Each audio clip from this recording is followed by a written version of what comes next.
Right, we can start the discussion. In fact, this is a fresh, a new topic that we are starting today, and the implication of this topic would not only restrict to the discussion that we are having for this week, but some of the discussions that we had so far in line with the financial market developments have some explanation from what this financial crisis topic that we are now discussing in this class. And probably we would be continuing the future few sessions that also would have some implication from this section that we are studying. And it is interestingly the concept and consideration of financial crisis based on the experiences of so-called 2008-2009 financial crisis that we are discussing very much here would not only a crisis that restricted to that period, that has its evolution coming from many decades, and even after the 2008-2009 period, even to some extent in today's financial market, some of these elements are reflective. Some of the features of this crisis, and to some extent, some are trying to interpret that still the dangers or the risks of a repetition of another financial crisis have not completely gone out from the global financial market. But anyway, we'll try to discuss these elements in today's discussion and try to kind of elaborate this into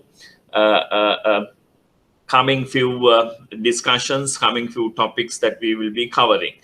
For instance, if you look at particularly the 2008 financial crisis, that had two distinct phases.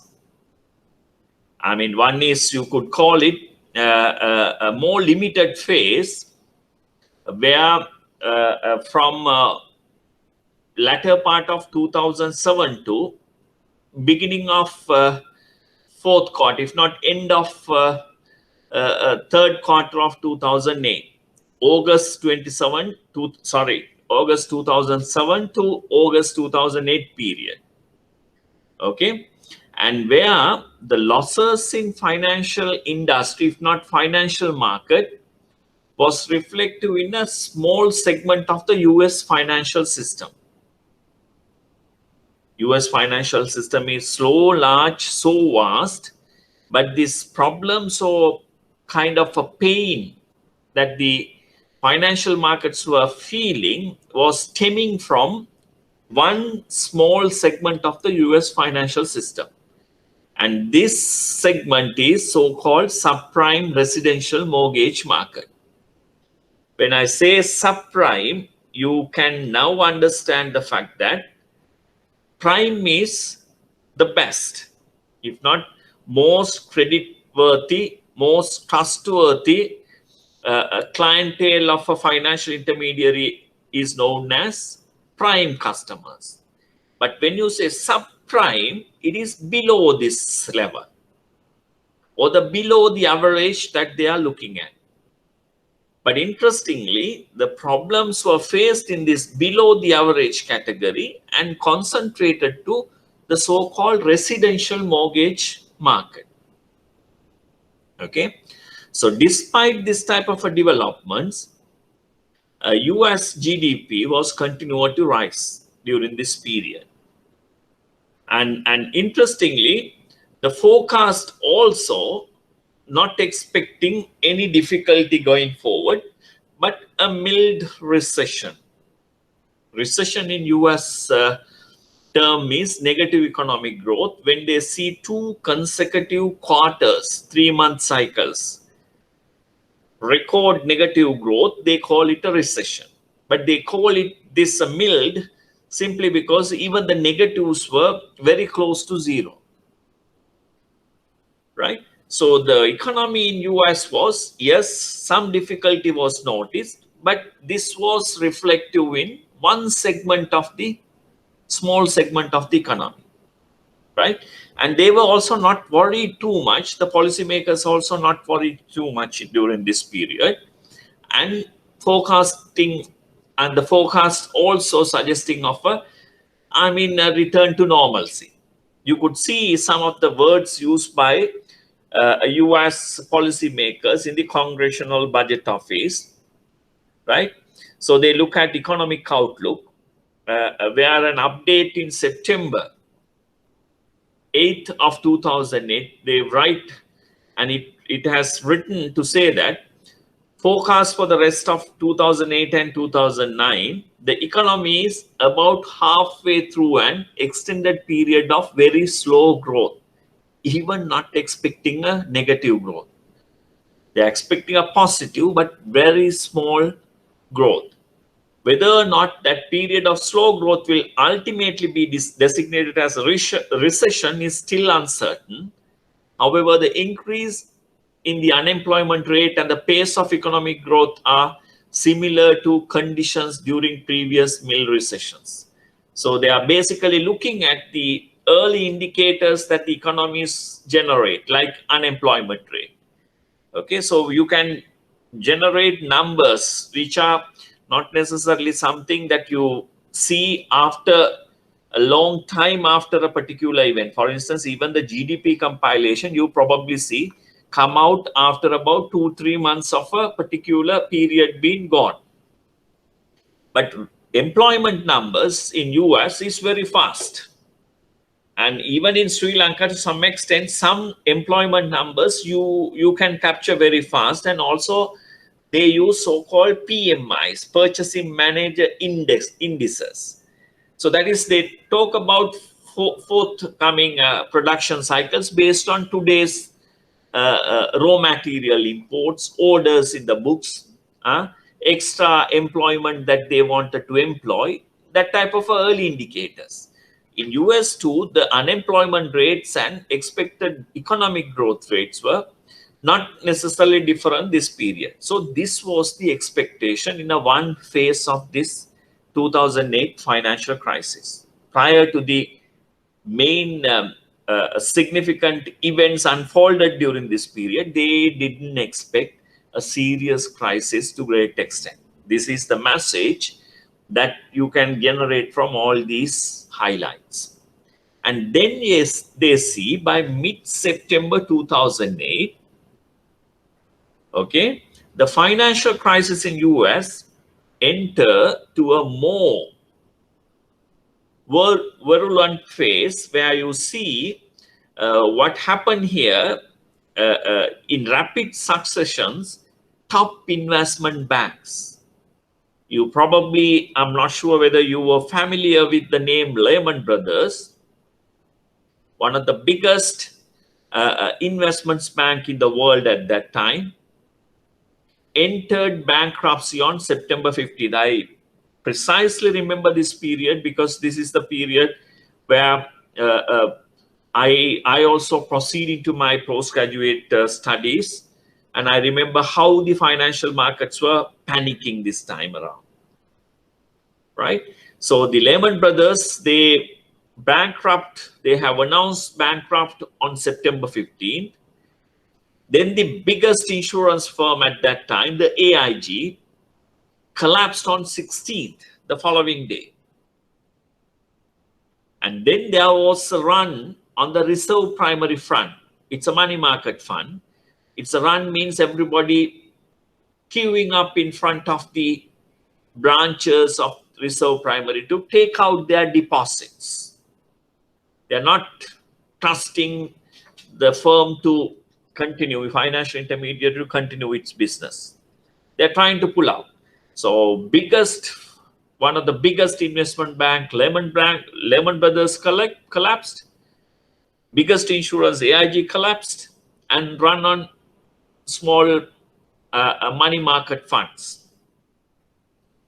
And then, of course, the US, the Congress, also facing difficulties to pass the so-called TARP, Trouble Asset Relief Program. That means they were trying to cushion out some of this failures by paying out from budgetary finances, taxpayers' money indirectly, or new money supply created through arrangements. But this trouble asset relief program, where they wanted to buy assets of these difficult firms and thereby injecting liquidity to the market, like lender of last resort, right?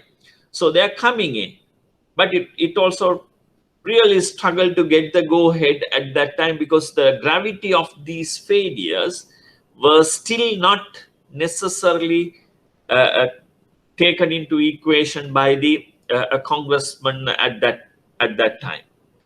Okay, but interestingly, what caused the transformation from what appeared to be a mid 2008 to be a significant but fairly mild financial disruption into a full-fledged global financial crisis?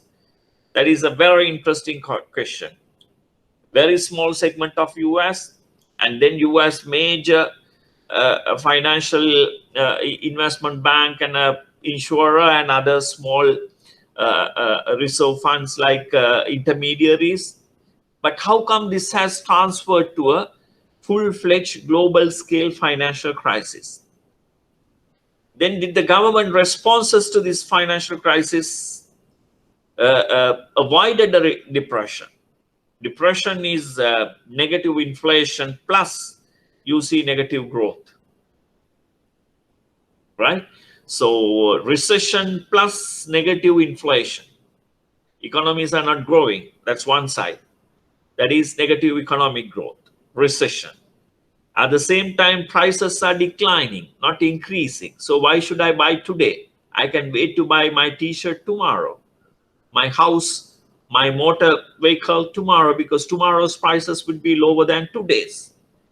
So how come economies come out from the difficulty? So this is depression. How that happened? What challenges do these governments at that time, they try to intervene and raise the world financial system and the economy again to press the button forward? What they have done? Okay, so we would see those stuff with a very brief step back to the first phase of this financial crisis and try to unwind little by little of the pieces of this problem in this discussion. So that's what we are focusing from this section of discussion. And this section, as I highlighted before, have some implication for your understanding in some concepts that we have already covered in our previous sections, and would have some implications to the discussions that we will follow suit in coming weeks. Okay, so that is the kind of a broader framework. I'm just setting you all to kind of see how we will be going ahead. Any question?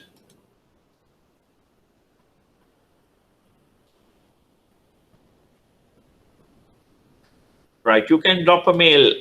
You can write it if you wanted to clarify anything on these aspects. Okay, we can move on. But interestingly, I'm just putting some highlights here. You can actually click on this and see for your own information some reading. These are interesting reading that you will have in terms of financial crisis, including some numbers for you to analyze. So you yourself will understand the magnitude of some of these difficulties.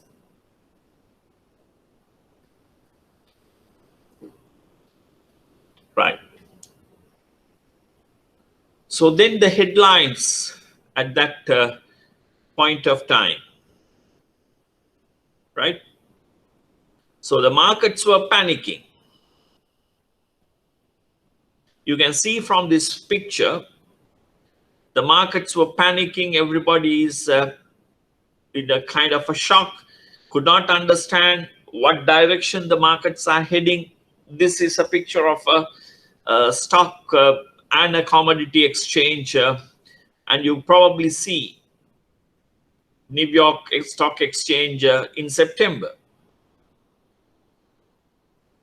Okay, so the IMF is also not sure which direction the world is heading in terms of economy's prosperities. Okay, then the world economy is at risk of another financial meltdown following the failure of governments and regulators to push through all the reforms needed to protect the system,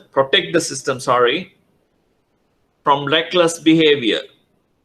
The IMF warned, right? So see the difficulties that they have earmarked, but unfortunately, the policy authorities could not remedy, the regulators could not remedy some of the difficulties that they have identified. So the kind of a warning signals were everywhere, right? But interestingly, this is how it pan out in terms of the information at that point of time, and you are already aware to the extent that failures of investment banks, insurance giants, and other financial intermediaries. But at the very beginning, it's very difficult to accept how come this could happen while having all the information that they thought is in good shape. So we will get into these details one by one and try to understand what drives how these things happen and the details behind this. And you see here how to define what is a financial crisis. And interestingly, you keep aside everything that you talk about financial markets, but maintain your interest and focus towards so-called information.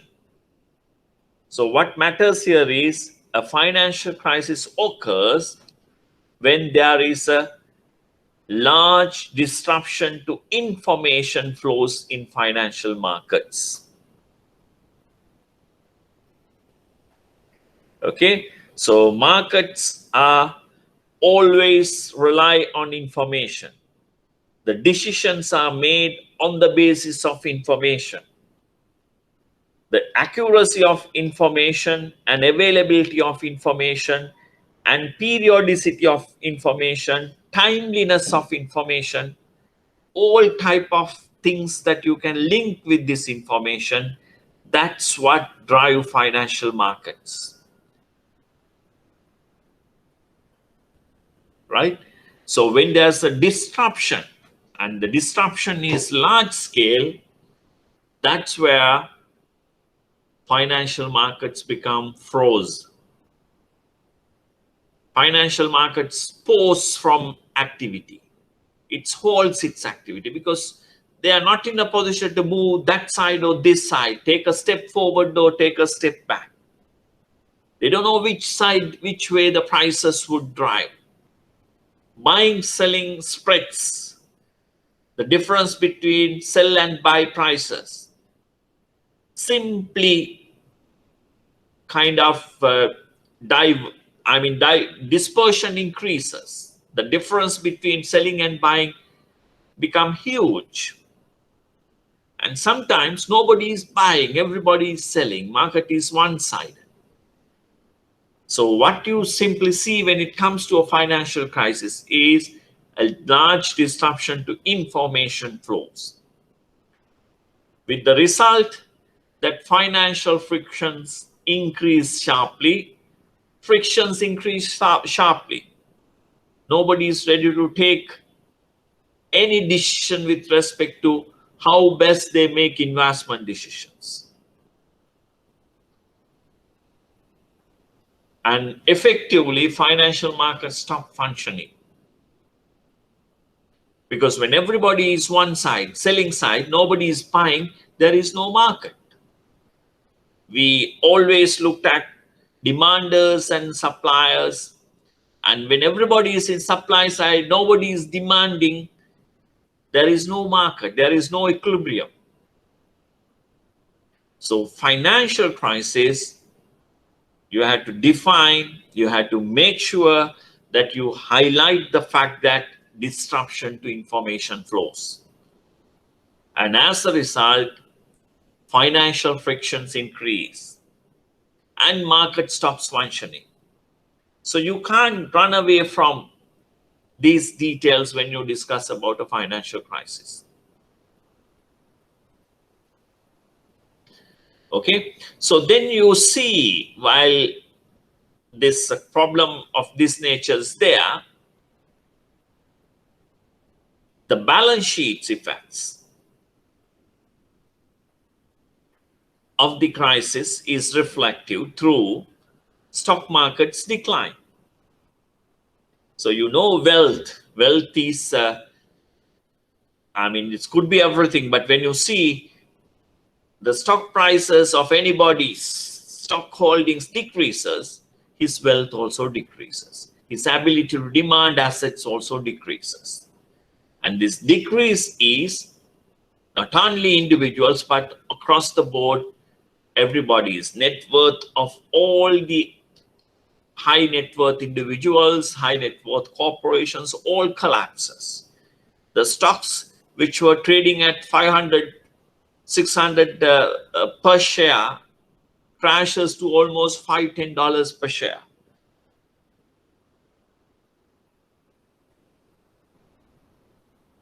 Then everybody is anticipating prices to increase, but small increases across time periods, but decline in prices. Price levels are not increasing. Inflations become negative.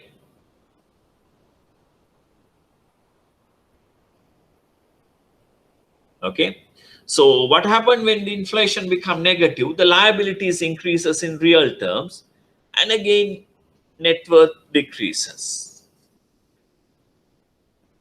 because you have borrowed something. Borrowed amount remains same, but in actual sense, when the inflation is negative, you know what happened to real interest rates. Real interest rates increases, so that means liabilities increases. The borrowed amounts look now much bigger.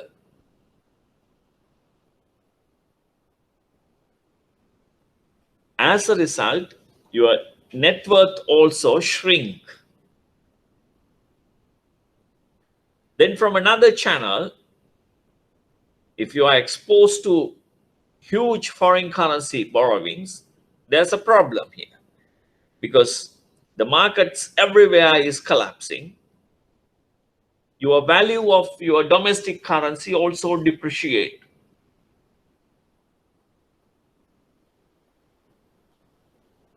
So to generate servicing one equivalent dollars liability, now you need more domestic currency.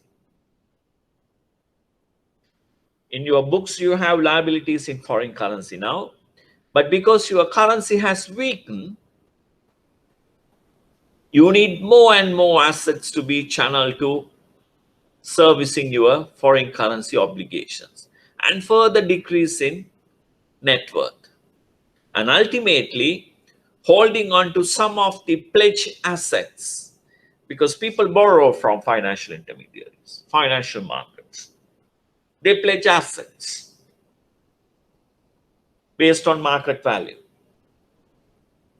When the asset prices decreases, even equities, stocks, they keep as collaterals.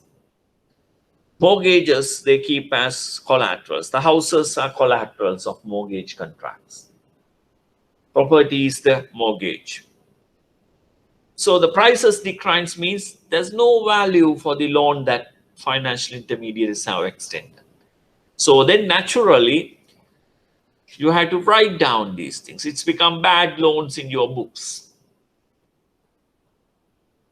So can you see the difficulties when you see a problem like this in the balance sheets of all financial intermediaries? So balance sheet shrinks, balance sheet looks small, balance sheet worth decreases.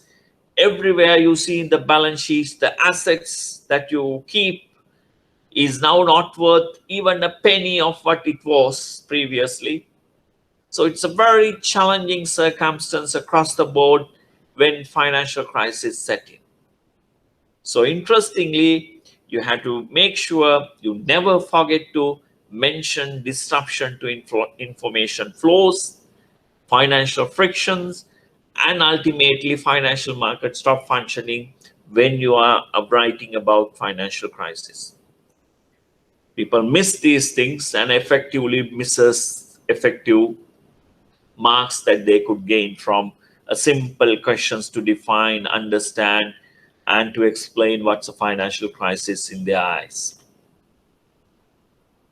Then what factors cause financial crisis? Right? So you have already seen the balance sheet sides. Then you see again deterioration in financial institutions' balance sheets coming from lending side. Your assets already decline, so your capacity to lending also declines with that. You naturally become smaller, and the opportunity and the way that you have to come out from this by expanding your balance sheet is through lending. Loans are assets in a financial intermediary's books.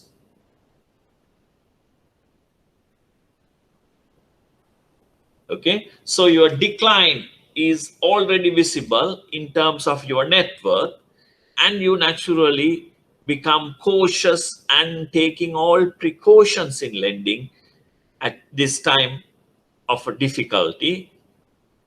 When you see a financial crisis of this magnitude, you naturally become cautious, because even if they have all the information, you become very restless and you wanted to make sure further review, not going by their assessments.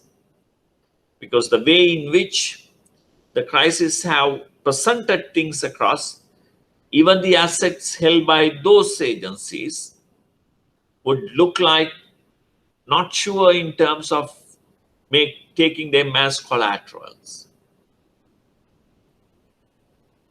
Okay, then you see banking crisis. So naturally, when the banking crisis happens, people come to pull out all their deposits, and then information is not available, because everywhere the information that they had now look not correct, not accurate. And the information production in terms of all the surveys, all assessments, all become not possible when the market become one-sided. There is no buyers, only sellers. So sellers also could not define the prices. Yes, it's traded last at a certain level, but now there's no trade. So how can you precisely say the price of that assets then? You can't take last traded prices. So disintermediation. Intermediation is the financial market's main function. So people get back to their own. They are not going through the financial markets. They try to produce information on their own. They don't trust anybody. Available information is not accurate. They don't believe in that.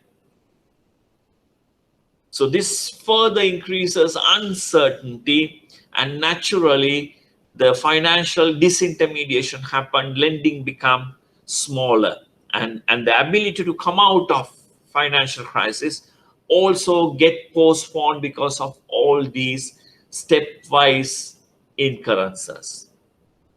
So see the difficulty the financial markets going through by having a crisis of this nature, particularly when there is a disruption to information flows.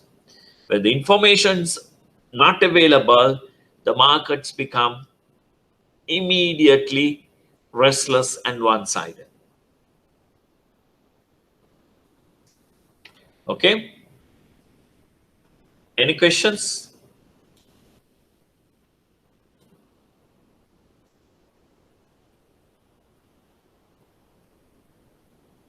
Right. So we are moving on. We are moving on in terms of how the crisis was unfolding at the very early stages and how it's naturally spreading into a big magnitude problem across the US and spilling over to rest of the world at that point of time. Interest rates,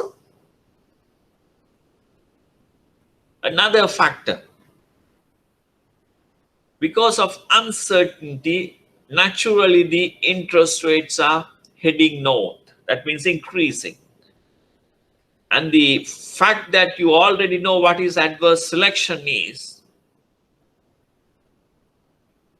okay, and everybody becomes very cautious to pick the right, and even the right borrower is not necessarily on the basis of disruption to information, would be difficult to identify.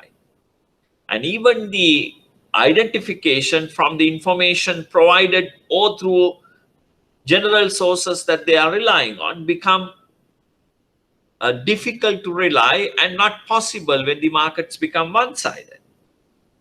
So it's naturally the adverse selection become a big problem during financial crisis. And then the people who also engage in businesses not necessarily wanted to invest on their own. They also try to bring in external funds, borrowed funds, to avoid these uncertainties. That is again a moral hazard behavior on top of the adverse selection. You don't put your retained earnings, your profits, no. You try to take them away and try to bring in borrowed money, external funds, simply because you are also not sure what is in store at times of financial difficulties, financial crisis in markets, and you are taking risk averse position in terms of investing your own retained earnings or your net worth or your wealth for that matter, but trying to rely on external funds. And you yourself have lost your net worth because of everything that we mentioned there. So naturally, the increase in interest rate is visible, right? So you will see the charts and details how the spreads were widening for borrowings by private sector. You can see those information when we present the charts and everything going forward. Then the government side, when the difficulties happens, governments also requires to have some space. I was talking about business cycles, and I was talking about counter-cyclical business, counter-cyclical fiscal policy measures at times of business cycle downturns, where the governments can play a role to create demand in the market by extending their expenditure programs when the financial markets and the private sector become cautious and not ready to take positions. But for that, you should have a reasonably shaped fiscal outlook or a fiscal balance. But already if your fiscal position is not good, your ability to further expand fiscal deficit is very, very difficult. And even your already built obligations become difficult to honor when the economies are on recessions, negative growth, because you don't get revenue now. When the economy is active and happening, economic activities continue, you see the governments also generate revenue. But when the economies are on a downturn, many people become unemployed, economy's expansion stops, the revenues that they used to receive become smaller or they do not receive. But from the other side, welfare expenditure, an expenditure for the people who have lost and challenged by the financial crisis also need to look at. and the depreciation driven obligations.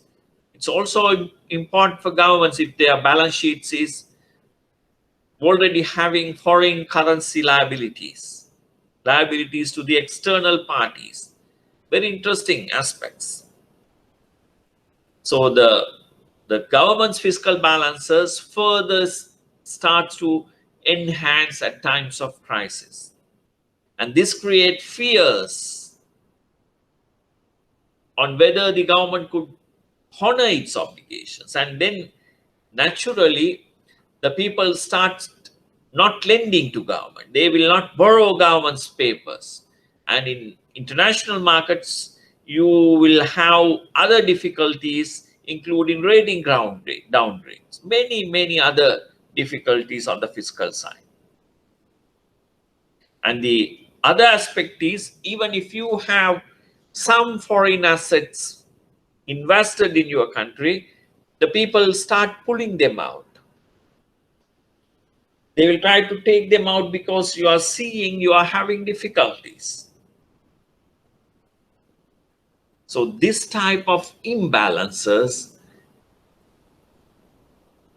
very much reflective of government papers, government fiscal balances, would create further difficulties for economies to come out of these crises by creating a counter-cyclical policy and demand by the governments at times of need.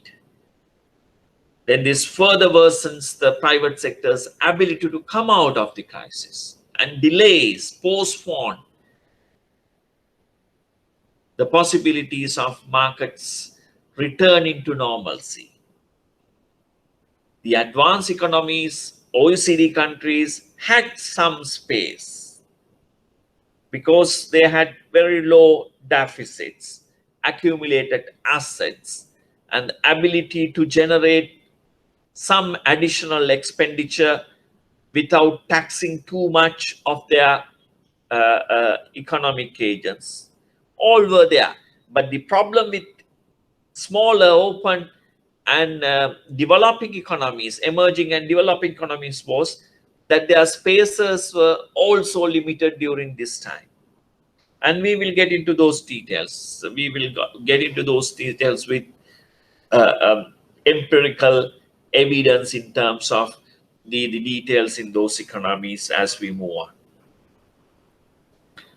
Then you see the dynamics of these crises, and particularly from advanced economies perspective. We will break our discussion into advanced economies, OECD countries, and then developing and emerging frontier market economies in this section.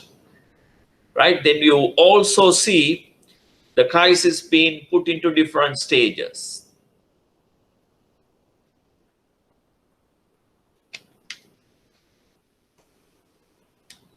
Any questions?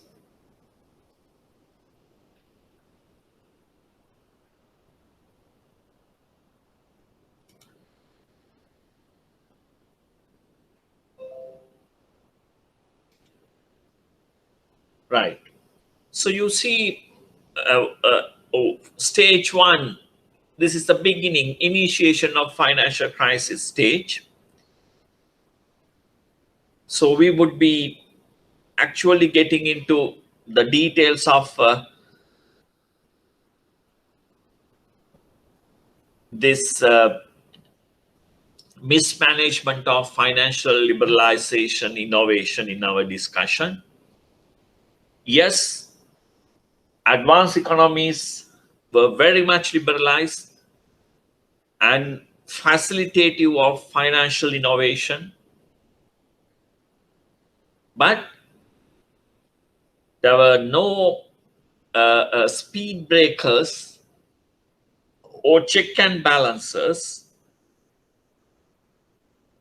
for most of the innovated new way of handling finances in those economies during and prior to the financial crisis. And of course, after the financial crisis, many developments were shaped. But that does not mean These developments would prevent another future difficulty in financial markets, because these are evolving every day. But unfortunately, even in advanced economies, at the early stages, the reasons for the crisis, or the background for the crisis, was partly due to the so-called financial innovation. Various financial products being innovated without having proper risk and underlying assets being reviewed and analyzed. Then you see boom and bust cycles. Asset price booms and busts. Prices of assets, particularly real estate and condominiums and things like that, continue to increase. Even stock prices, even bond prices. Increasing bond prices mean decreasing interest rates. You know that. Increasing stock prices mean continuously increasing stock prices means your net worth is increasing. Continuously increasing real estate, mortgage product prices mean your net worth increasing.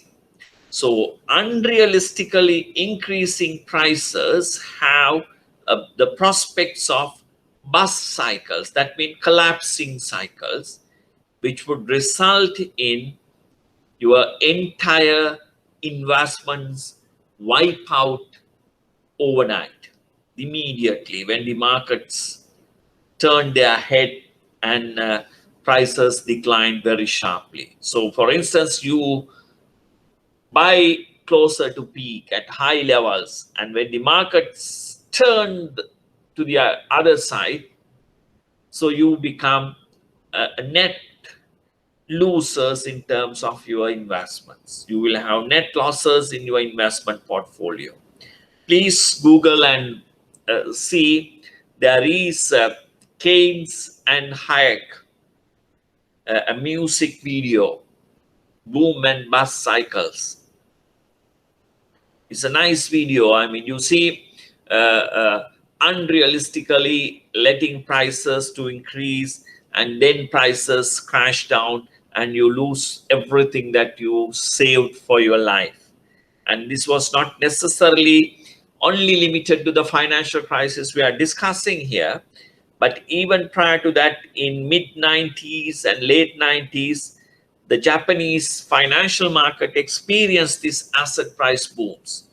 The Japan's rise as a highly industrialized and export-oriented economy has enabled high living standards to their people, and the prices started really increasing, and even a small plot in Japan's financial center Tokyo is sometimes worth than cities in other advanced economies.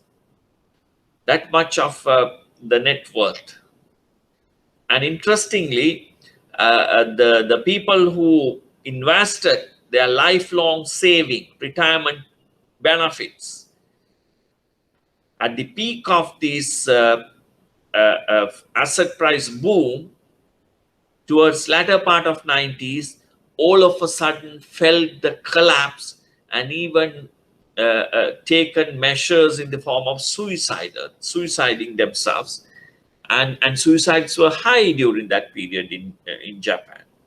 So they have lost all their assets because of the reversal of asset prices from peak all of a sudden, with many reasons to highlight. The interest rates started increasing. Yes, partly due to regulatory measures. And regulators also to some extent were blamed at different points in US at that time, where the arguments were that US have kept too low interest rates. Interest rates were kept low for too long a duration without taking adequate measures to check the interest rates when the economy requires.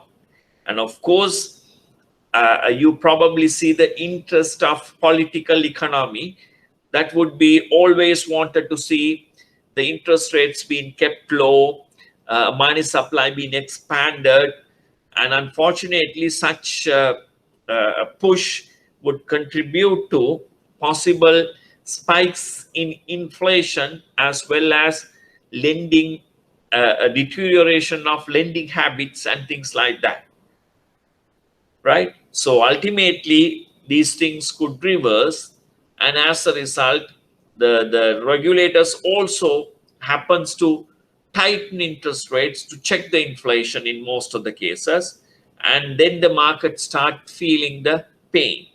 So when the interest rates also start increasing, the demand naturally drops down.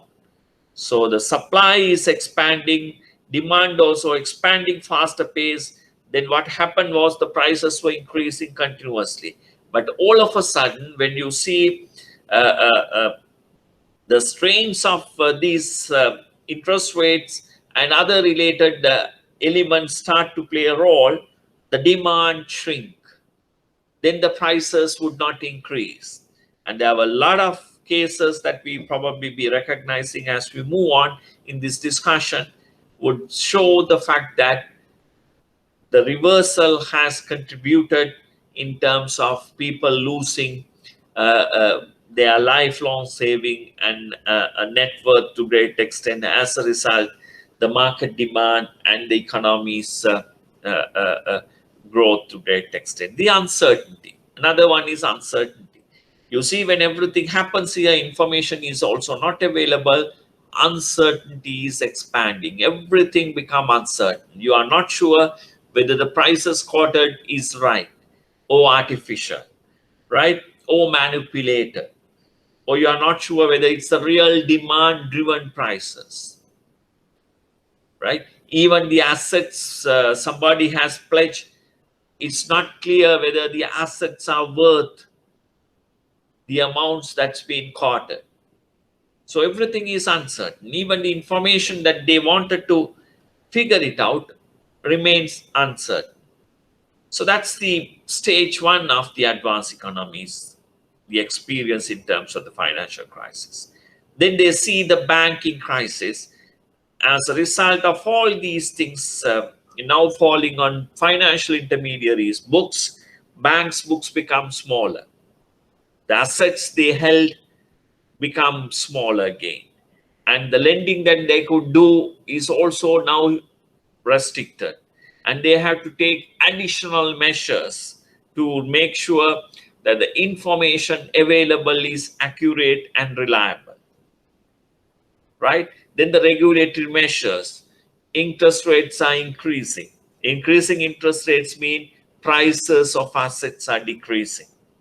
So the collaterals they had were now not worth the amounts of the collaterals pledged. Write-downs, bad loans increases. Economy is not performing. All difficulties, and on top of that, people also losing confidence in the banking system and started taking money out. Withdrawals of deposits. Then stage three, you see debt deflation, right? So when the prices of everything else falls, you see debt prices that you have already locked is also losing its value, right? So it is defined in terms of debt deflation, which says the recessions and depressions are due to the overall level of debt rising in real value. You already know that the value of your obligations now become big, right? And causing people to not honor their obligations, because the obligations you locked at when the economy was normal and performing has now turned around, and and this has created a lot of difficulties in their books. Okay, and as a result, the people started not honoring, and the debt become a burden on the books of the agency itself. They are not honoring, and at times the agencies or the economic agents who borrowed, what happened there is they are not in a position to do anything, and after all, it's become bankrupt. So what left with them is the handing over of the property. So you take the property to your books, but unfortunately, the value of those properties become, right, uh, uh, naturally kind of depleted because of asset price declines happening all throughout. So the the the debt's real value increased due to the financial crisis and increasing interest rates, decreasing price levels, all culminated in creating a debt deflation in most of the cases across most of these advanced economies during this stage. And as a result, the coming out of the problems get serious and highly challenging given all these different stages put together, and the policy authorities face tremendous difficulties in taking back the economies and the confidence to the markets to come back to its usual self. So you will see this type of explanation all throughout. And interestingly, you can see from here the different stages that we were discussing being pooled and presented.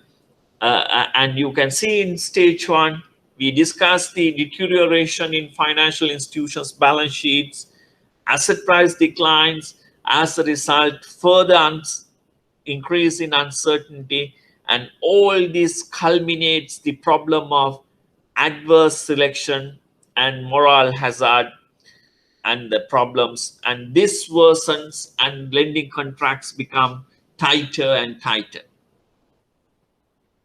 So at the first stage itself, you see from everything that we talk, you are landing to the point where adverse selection and moral hazards worsen. And when this happens, lending contracts becomes tighter.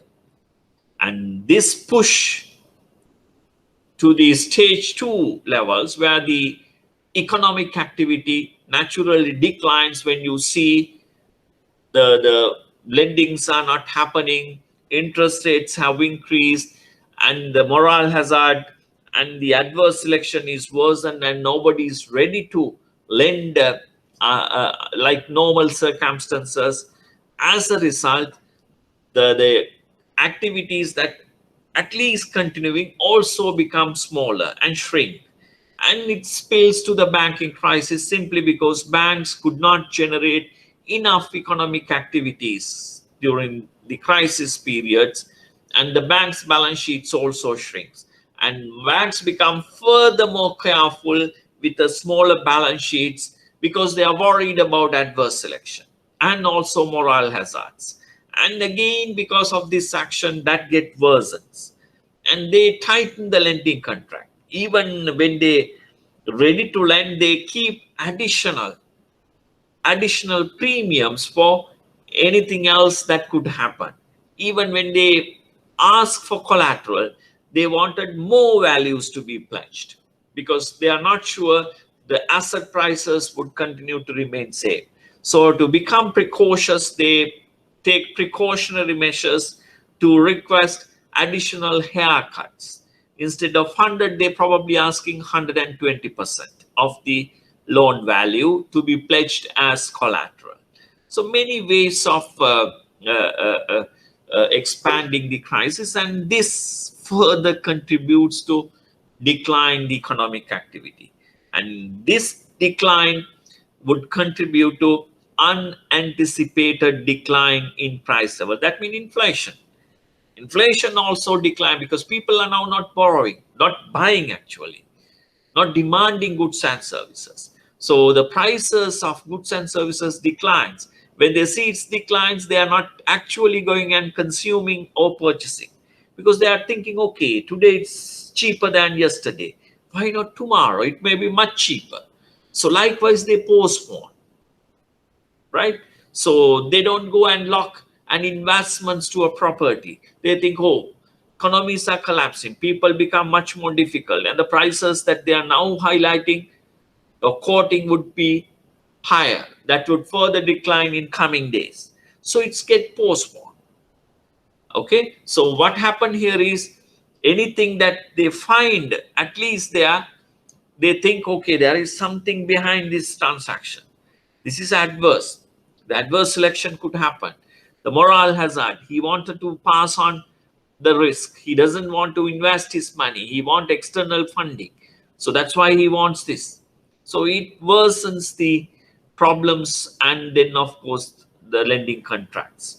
So further decline in economic activity. So what happens here is, the economies shrink, growth become negative, and negatives become high negative, and significant reduction in economic growth. So this is a puzzle linked again, one stage to the next stage to the following stage, and all being linked to the principles of adverse selection and moral hazards that you discussed. And that's why I spend reasonable time on explaining those stuff, because everything that you talk, everything that you discuss, come and fall into that trap.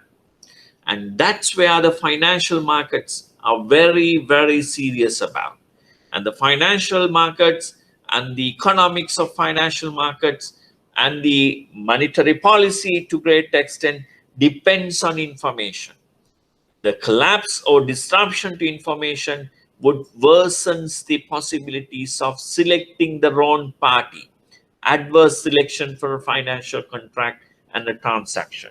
And even if you select a party with very much dedicated care, he or the party who entered to the transaction with you would have moral hazard probabilities.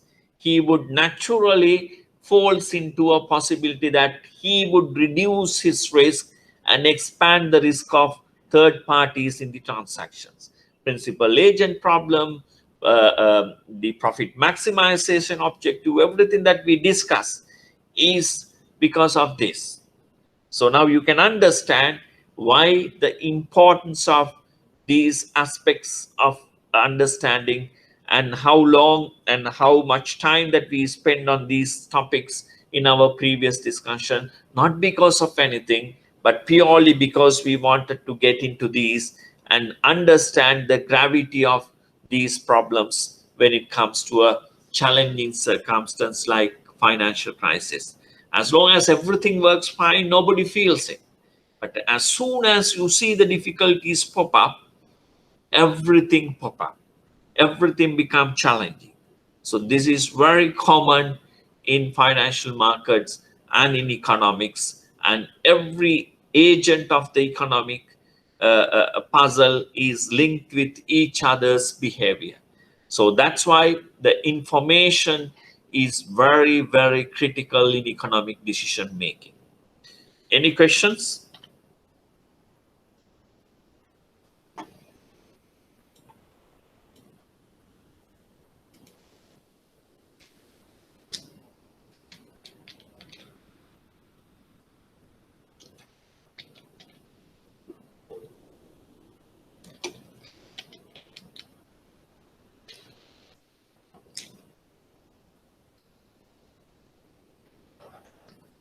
There are questions here whether Sri Lanka has faced financial crisis.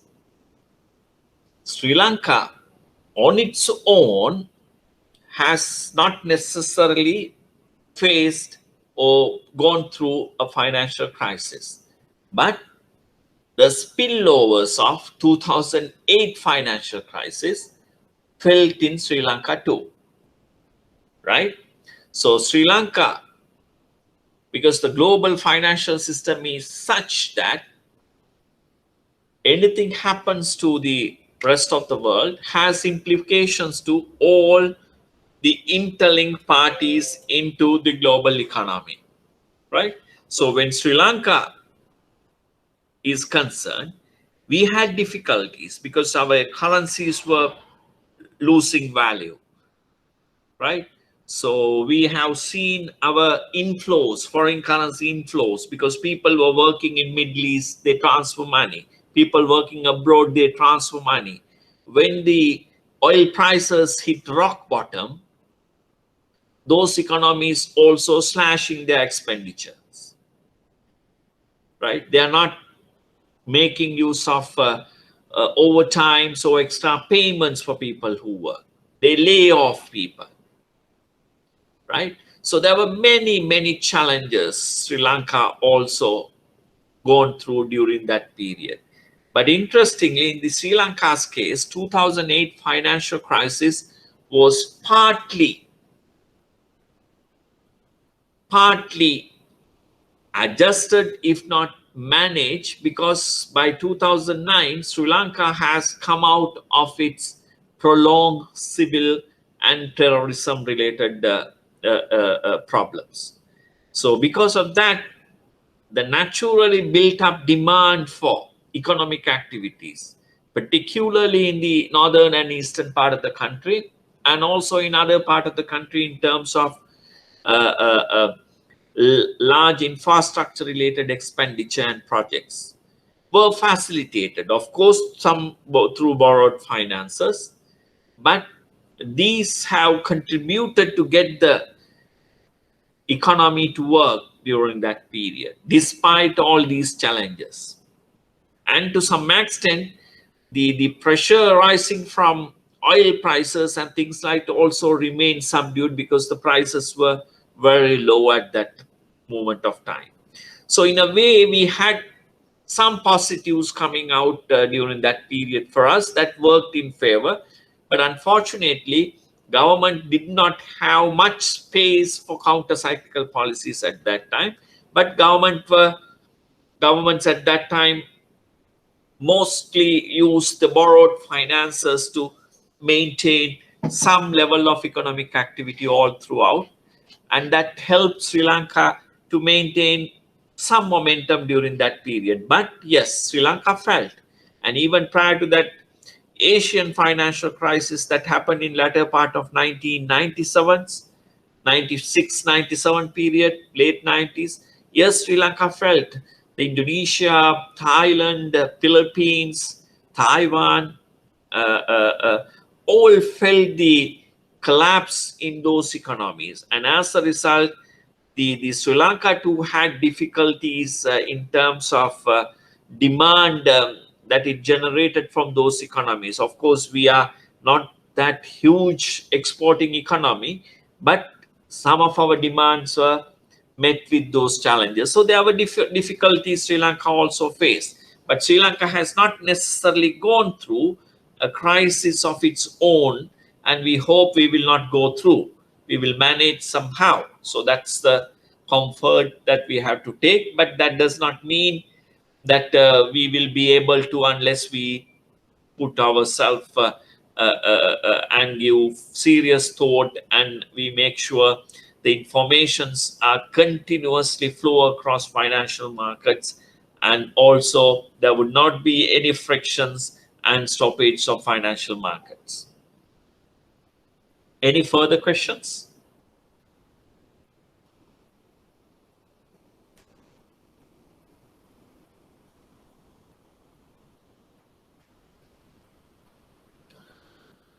Right. So in addition to that, you probably see the stock market how the breakers apply.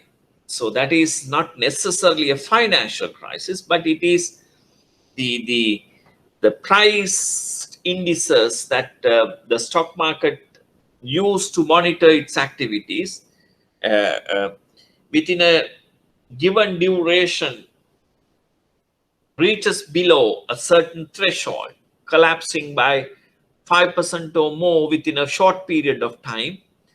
So market naturally holds. It is not only in Sri Lanka, but other parts of the world also, right? Maybe sometimes the technical related stoppage also there. But yes, this is applying brakes to a one directional momentum and to get the markets to re adjust themselves if there is any possibility, or to review why the drive is. So it is the price adjustment driven stoppage that's happened in Colombo Stock Exchange that you probably seen in recent times, because Sri Lanka has seen its financial, I mean, the stock market is really picking up in early part of this year, latter part of last year, and then in month of February there were disturbances in and off in terms of markets was not necessarily continuing its momentum. It is invariably the boom cycles were kind of felt, it not necessarily a boom, but probably pent up demand, which was not necessarily visible for some time.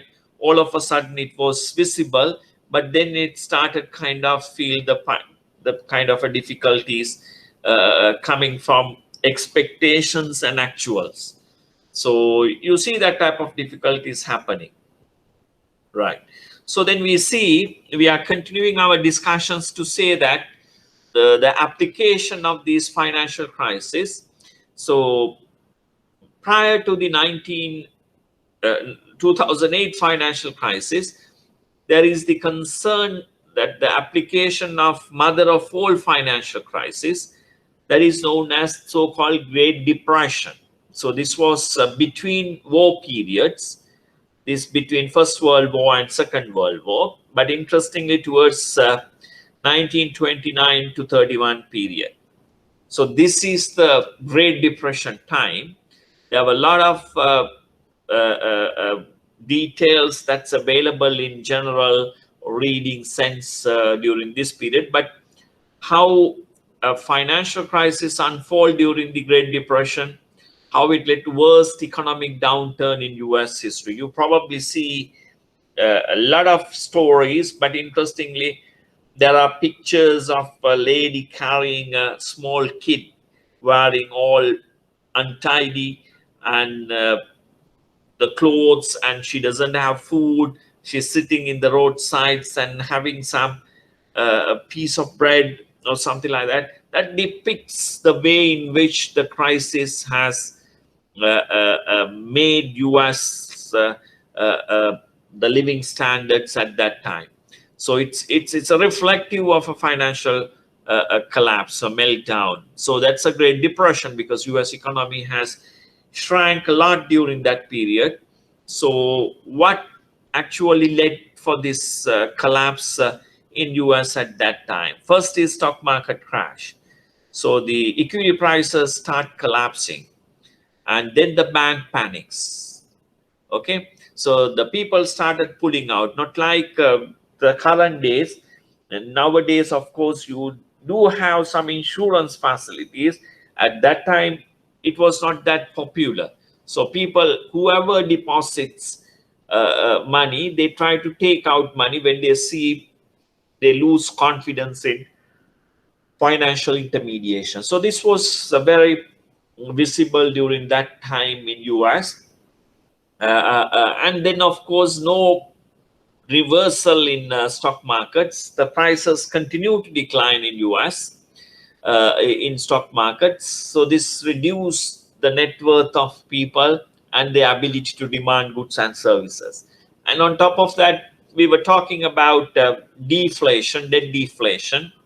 Okay, so it is a situation in which the collateral used to secure a loan, another form of debt, also decreases in value, and as a result, insolvencies, handing over of collateral, and collateral become useless, not worth at all. So then it's become a write-off assets of financial intermediaries. So the real values of debt increases during crisis. And then what happened here is the people who wants to service would not be in a position to service. They have lost their employment, lost their net worth, even the assets they have pledged have lost their values. So the banks ultimately end up, financial intermediaries end up with collaterals that these people have pledged. And those collaterals also become less worth simply because there is no market. Everybody is selling. So they are not sure what price that these assets. And sometimes the maintenance of such assets, once you take over, is costlier, right? So you take the house over, you can't just leave it like that. You have to maintain it. If not, that becomes completely abandoned for a certain duration. You cannot use it. So nobody would kind of, and in a situation like this, people would hand over that and go away.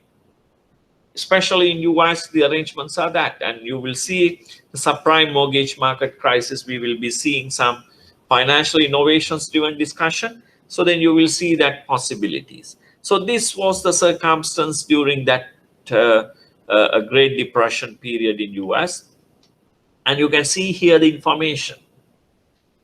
Okay, so here you see the Dow Jones Industrial Average. It is index that pools industrial stocks traded in US stock markets, right? So they look at 1927 as 100, where the value of those stocks or the index was 100 at that time. See the collapse from 100 to almost 10 by 1932. So you had $100 or $100 million, your net worth become only 10 by 1932. You have lost from the market's peak in 1929. This is the period where the depression was high, and then there's some recovery, but then you see it is not even 40%. But then again, it's shaping down towards 20, and then you see it's heading towards the war period. This is the Second World War time, like heading towards the Second World War. So you see the stock market during that period and how that has collapsed and how this would have contributed to loss in net worth of many of the investors in US during this period. Not only the individuals, but the corporations, their net worth has reduced. And a company or a corporation of a very high repute losing the value like this would have lost their probability and the possibility of borrowing from the financial markets, right? So you see the changes in asset prices here, a drastic drop in asset prices in terms of stock market value in US during the period of the Great Depression. And then you see the spread. Okay, so the spread here, BAA rated, credit rating. We spend a lot of time in credit rating discussions. BAA rated paper in US versus US Treasury spread.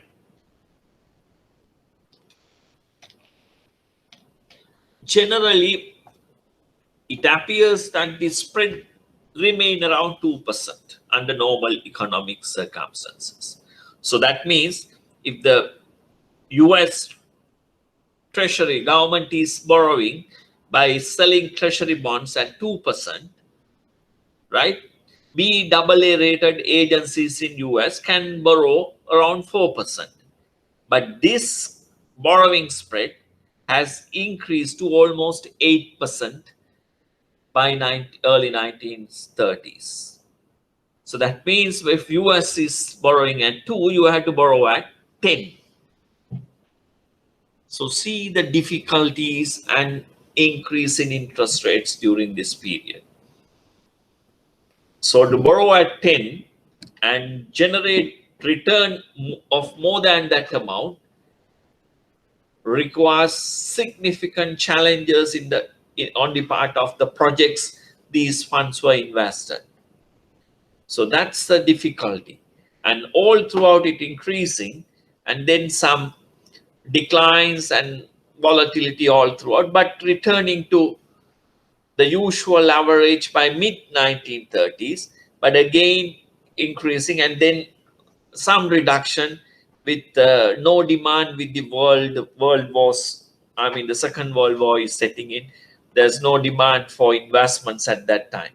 So you can imagine the difficulties in economies facing, especially the advanced economies during the great financial crisis, but not much spillovers at that time because world financial system was not open and interlinked in 1930s, and now it's not the case. Everything is globalized, and anything happens in somewhere else has a immediate spillover to all the other countries, irrespective of whether you have some link or not. Still some implication is there, right?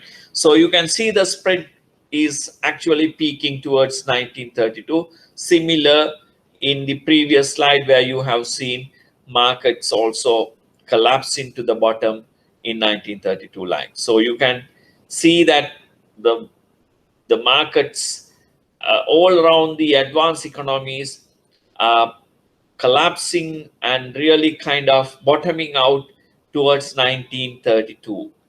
From 1929, that's the pain was felt all across these financial markets. And similarly, we would now move into the financial crisis. That's what we are focusing very much in our discussion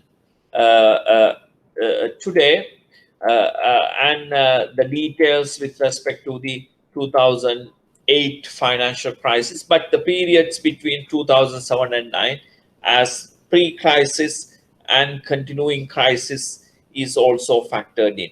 You see now the causes, what happened, and how these financial crises emanated.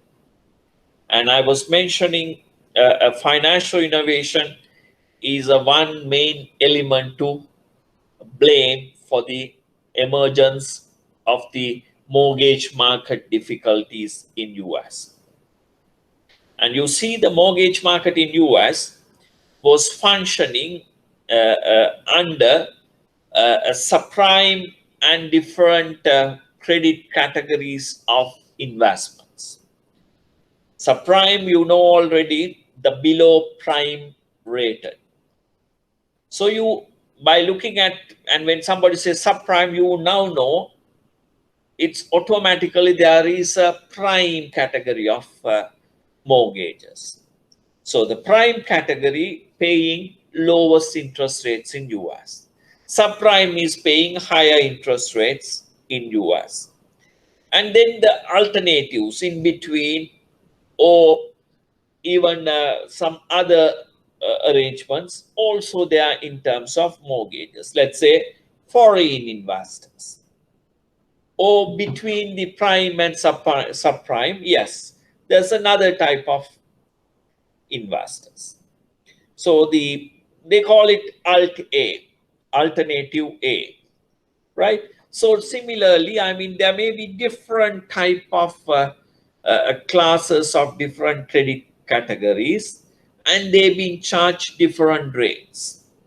But interestingly, when you have a market where asset prices are booming continuously, right? So you see the mortgage house today, you buy, but tomorrow you can immediately see the prices are increasing.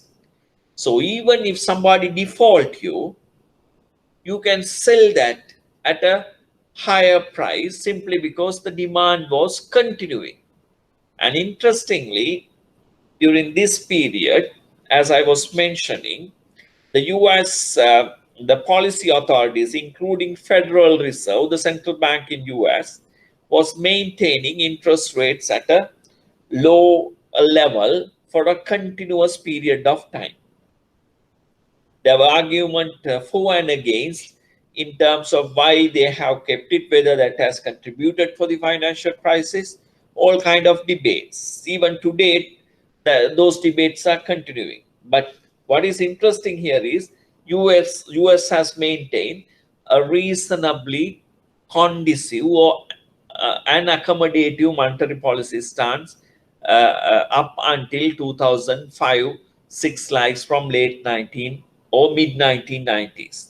So that has contributed also to see lending to expand. And also during this period, the foreign investments or the growing new emerging economies across the globe, for instance, Japan, China, even other European economies and other emerging market economies, with their exports are really expanding, and they started buying assets in US. They are creating a demand in US, right? So they, with their expanding income levels and expanding middle income classes in those economies, naturally the demand for assets in US was expanding. And as a result, apart from low and conducive interest rate environment, the markets also started relaxing its practices of lending. They do not necessarily follow the required standards that to be monitored. That means the adverse selection probabilities were high. You are not necessarily screening to avoid adverse selection at that point of time.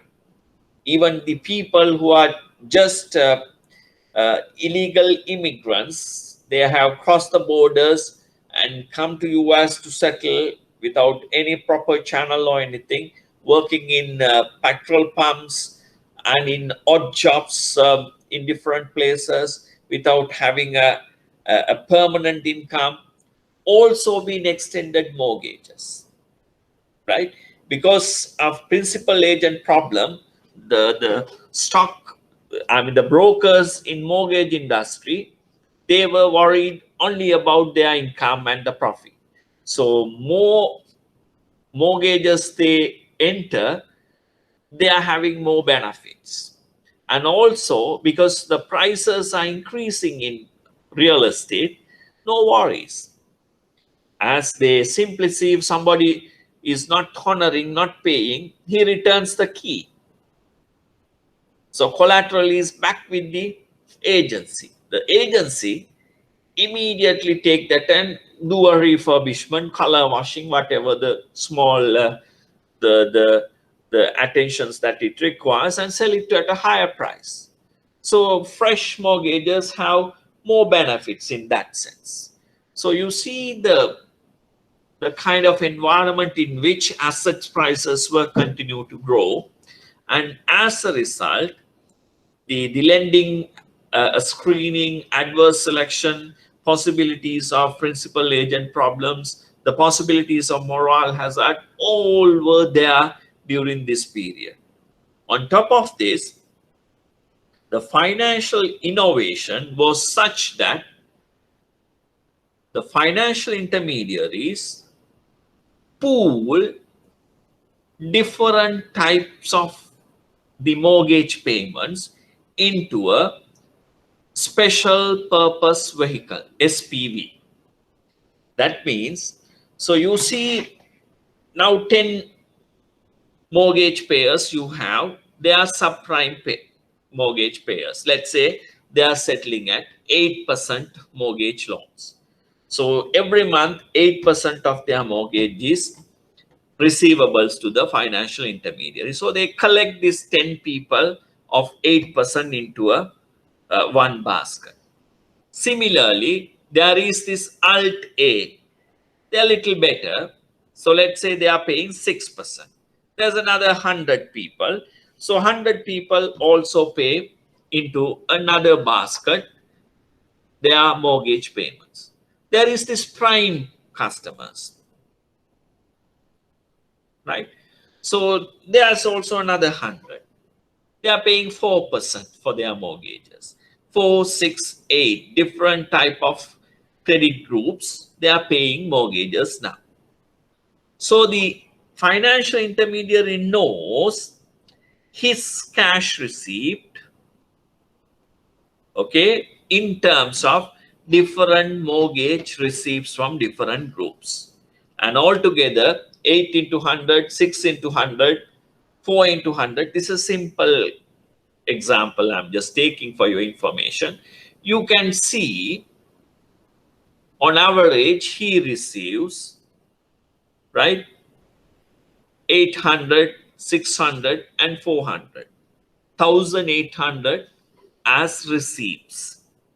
So what he does is he goes to the market, financial intermediary, by using his standing in the market. He's an internationally accepted, let's say, a mortgage firm or a financial intermediary. He introduced a product to the rest of the market to invest. Special purpose vehicle, a financial product, asset being created, and that asset being sold to the rest of the market, let's say at, because he is a credit-worthy institution, everybody buys from, borrow any asset he is ready to sell. So they invest in the asset that this intermediary has now placed in the market, let's say at 3.5% or 4% for that matter, right? So he gets this asset and define a debenture or whatever, and makes 100 million of borrowing from the market. And to service this loan, right, 100 million that he generated, right, he probably be looking at what is the financial cost at 3% per annum is 3 million. 3 million divided by 12, you see, he probably be paying 250,000 as interest obligations to the investors for that financial product. So now he has pooled this subprime, Alte, and prime customers, 8, 6, and 4% interest payments for mortgages. I said 100. It is a hypothetical number. It is much, much bigger than that. So the receipts of these parties, subprime, prime, Alte, to these financial intermediary, assume is more than 250,000. Very much bigger than that under normal circumstances. So from that collection, he pays out that 250,000 his interest obligations to the 100 million financial innovation product that he has now developed, designed, and get that 100 million and invest in another housing or property development project somewhere else and build houses and then mortgage those stuff again to the another segment in the community. You have the demand coming from US, you have the demand coming from the rest of the world, you have the demand coming from the low and a conducive, accommodative policy environment prevailing. So it's very easy to sell. And even if you see somebody is not, after buying, not honoring, you can buy, get that collateral back and sell it at a higher price. So it's very much of a profitable business. But interestingly, not only this financial intermediary, other financial intermediaries and mortgage firms also doing the same expansion of assets by creating this type of collateralized debt obligations. Collateralized debt obligations, CDOs, that you are selling to the market by pooling receivables and other financial inflows to your books. And as soon as interest rates start increasing in US and some lending screening was introduced by the regulators, right? Some pain was felt in some segment of these borrowers, mainly the subprime borrowers who are paying at 8%, now losing their ability to service them, slowly started defaulting. So your receipts of 8% into the pool is now not necessarily receiving to service your obligations to the newly created 100 million I was talking into the equation. So they naturally tended to default their obligation, right? So it started with subprime, and because of the pain, started to feel it to the other categories, and these people started handing over their collaterals. Early stages, even if they hand it over, you can sell it at a higher price. But now these defaults are increasing, more houses become available, the demand is not necessarily continuing because interest rates also started increasing, the circumstances have changed, and there is no way that the second 100 million lenders can depend on the collateral mortgage of the different credit groups that been pooled to design that product is now visible, and even the assets available were not necessarily worth for the lending that they have made. And from that, they have gone and created another real estate market, real estate investment, and that also they have started selling, and similarly other financial intermediaries. So there were number of similar products across different financial intermediaries across these US, and started feeling the pain. So this is a kind of financial innovation, and this was emerging without having proper collateral and proper screening, and also the collaterals were mixed across different financial intermediaries and many times being collateralized simply because one assets being sold to another intermediary, and that assets receipts being pooled and created another asset, and through that other receivables also pooled and created another assets. So there's a continuous continuity of the original assets across different assets in different layers. So when they started collapsing, they all started losing the values and the collaterals, and even the collaterals, once they start to sell it, they are not now receiving the money. So this is the kind of environment in which the markets were performing at that time in US. And we can see here, this is the circumstance in which they initially really functioning as a smooth cycle of operation when the prices were continue to increase. This is what we call it, price bubbles forms at that time, because almost all of these mortgage houses in US are not necessarily like outright purchases, and probably that's the habits of US and some of the advanced economies. They don't buy outright, they buy through mortgages. In Sri Lanka, we probably familiar, yes, here also we buy through mortgages and through loans over a period of time, but still there's a reasonable amount of property transaction happen outright here. You pay full. But in the advanced market, no, it is over a period of time. You link your receivable incomes to service your obligations across a longer duration. Okay, so you see the bubbles are forming when the low interest rates were prevail, demand coming from rest of the world prevail, everybody wants to buy assets in US continues. So all kind of developments during this period. Okay, as a result, the liquidity in US was surging, asset prices were increasing. So the continuity was happening until the collapse started with the difficulties faced in subprime market. So we can start at that point hopefully next week.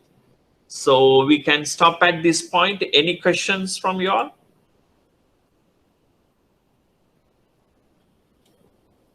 And if there's no questions, we will start and continue from this point our discussion next week.